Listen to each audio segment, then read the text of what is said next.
Hello, everyone. Welcome to 5 Questions with LeRoy Butler. This is past week 4. We're heading into week 5. Packers are 2-2. And boy, it sure could be any kind of other kind of record. I guess they could be 3-1. They could be 1-3. They could be anything right now. But, you know, let's talk about first what you want to talk about, which is the return of the Zebras. Well, I think for the most part, when they came out in Lambeau Field, the fans were on their side. Glad to see them back, especially after the debacle in Seattle. But as people know, with human error, there's going to always be a level of questionable calls. But there was a number of calls in that game that if you're a Packer fan, even if you're a football fan, it's kind of a head scratcher. Yeah, I'm gonna sort of take the objective view. I can't wait to hear this. Well, for one thing, this is their first game with no training camp, no preseason. But they're experts. Yeah, but they didn't. Everybody needs training. Everybody needs. Why don't NFL guys just start the regular season on the first day? Well, the CBA they did. They started on time. No, why don't they just start playing? No training camp. No practice in the off season. I bet you they could. It'll be less mistakes. Yeah, there would be a lot more mistakes. No, it won't. Oh, please. Come on. Anyway, so you gotta give them a little bit of time. So many of these guys are now using the video boards. So whatever shows on the video board, they go with. Well, McCarthy saw one and he said on the Jordy Nelson catch, and he goes, okay, that's good. But then, like 30 seconds later, they showed another one, and it was like, wait, no, that's not a catch. So you got to trust the guys up in the booth. Absolutely. I mean, you kind of have to go with. So you saying they do have somebody doing it? They do. I think McCarthy in that instance went with his gut. So he overruled the guy. Yeah. Well, I don't know if the guy even made a suggestion, but I'm saying I think it was clearly his choice. Yeah. It's not you, is it? It should be. It's a good point. Anyway, well, they escaped with 28-27 victory, and just like last time he played these guys. Yeah, it's close. Went to the wire. And you got to give Drew Brees his props. The man is a phenomenal quarterback. They run a great offensive system. That being said, there's some issues with the defense again. It looked a lot like last year. What, in your eye, how do you take? What do you come out of? Here's what I think is different from last year. Last year, McCarthy would not try a fake field goal on his own territory. He trusts his defense now. This defense, Tom, they're faster. They run to the ball. Last year, you was only getting 1 or 2 guys to the football. Now you get 7 or 8 guys. They're going to make some mistakes because at some point you could have 4 or 5 young guys out there. The problem is the third and longs, and we're going to talk about that at X's and O's, so stay tuned for that. They had opportunity for interceptions, but at the same time, overall, I thought this defense played well for the position they were put in. We were saying, where's Matthews? He comes up with a sack. Get pressure on the quarterback. C.J. Wilson gets a sack. And I think they were doing too many new things that really threw it at these young guys to get them in trouble. You can't put in new defenses with this new guy on a Wednesday. But the problem is, if you're going to just stay vanilla against Drew Brees, he's gonna chew you up even worse than he did. They really did hold them on a couple of series where they forced field goals.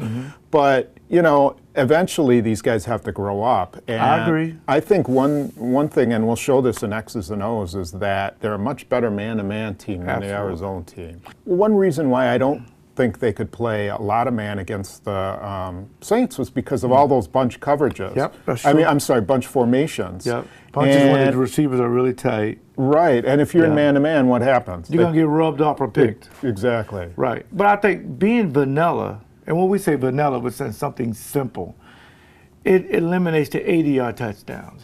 Why didn't you rotate? Right. Why didn't you do this? So with this young group, you got to eliminate the thought process. You just want them flying around. Yeah, and it's going to be a process with those guys. And I don't know, maybe they're not going to be a very good defense, but we'll see. I think they will. Okay. I'm hoping they will. All right. I think this defense is better in the secondary overall than last year. They're going to make more plays, and I think they're more athletic. Okay. Offensively, I hate to admit it, and maybe won't admit it, but James Jones has turned into probably the most reliable receiver on their team right now. Right. Well, I'm a big James Jones fan. I think the element of when 85 Jennings is in and out of the game can be kind of a chemistry problem with this offense because he's a go-to guy. But when he's out of the game, you got to win your matchup, your one-on-one matchups. And I would assume with Jennings, now it looks like Jennings is going to be out a couple of weeks. Would you shut him down? Yes, until the groin injuries are the kind that just linger and linger, and every time you go out there, you just aggravate it, and it never goes away. I mean, that's what I've seen over the years. With the new rule, I'm not sure how it will work, but with the new rule, they could put him on IR and bring him back later in the year. But I agree with you. Shut him down 4 to 6 weeks or 2 to 4 weeks. Let's see, because everybody say this is the deepest receiving core. Yeah. And now we can see Donald Driver more on third down in the intermediate area of the field. That's another weapon they can use. But I'll tell you a guy that keep an eye on is that Jarrett Boykin. He's their 6th receiver. Yeah. He looked good in camp. I talked to Edgar about him the other day. He's really excited about that guy. And so it'll be interesting to see if they actually activate him because Jennings won't be up this week. I think they'll probably sit him down for a couple weeks. So we'll see. Maybe they'll be. It'd be good to activate Boykin and maybe deactivate one more tight end. Or you can, because you need all your linebackers and you need your, other areas. But if he's a good special teamer, you're right. I would like to see him that. But if they do activate him, then you won't see very much of Donald Driver. No, exactly. Let's talk about the running game, Cedric Benson. Do they have something here? Do you think I really like that. And you're going to see a smile on my face because the physical nature that he brings.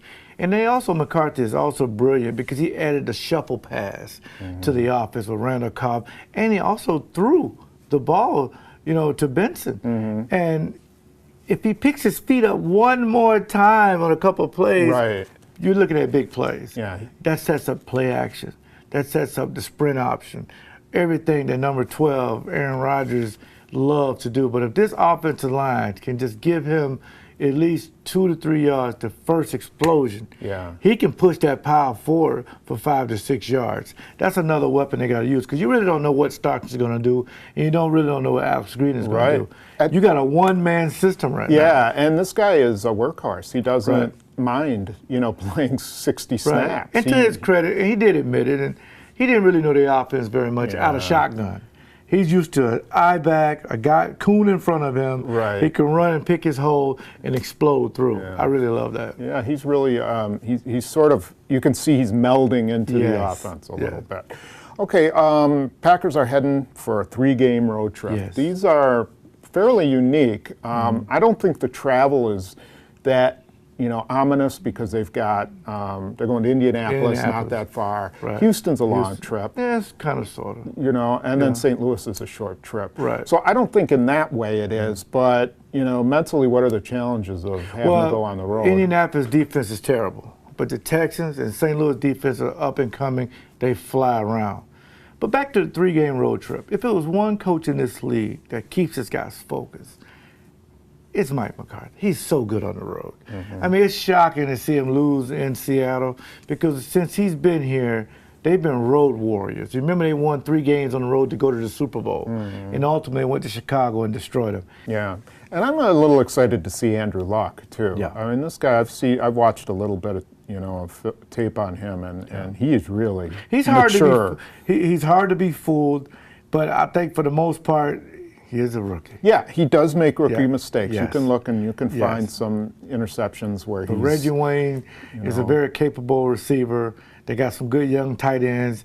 The offensive line is okay, but I tell you what, Aaron Rodgers, I hate to make predictions, but he could have a 500-yard day on that defense. Yeah, he should. And that's what he's thinking about doing on that surface. So. Okay, well, we will see you after the Indianapolis game next week. And the good thing about the 3-game road trip, real quick, 2-1 is acceptable, or you're thinking Yeah, you got to go 2-1. You got to go 2-1. Okay, that's what I was thinking too. Again, thank you for Cedric's Market, Ballester owned and operated. Stay tuned for my new cookbook that'll be out real soon. WJ Kuhn, this Saturday, October the 6th, I'll be there signing my new cookbook. We're having a big fundraiser. And again, and Tom wanted me to remind everybody, this is Breast Cancer Month. Guys, go home, hug your daughters, your wives, you know, grandmothers, all the women of the world. You should do it all the time, but this is Breast Cancer Month. And I have a new sponsor, Classic Lanes in Greenfield. Appreciate them. And again, I want to also thank Salvation Army, doing the most good. I'm hosting a concert November the 2nd at the Pabst Theater. You can get tickets at the on Pabst Theater online for that. So stay tuned for X's and O's. I think it'll be one of the most enjoyable X's and O's you'll see, because we actually disagree on a lot of this stuff. Yeah, hard to believe. All right.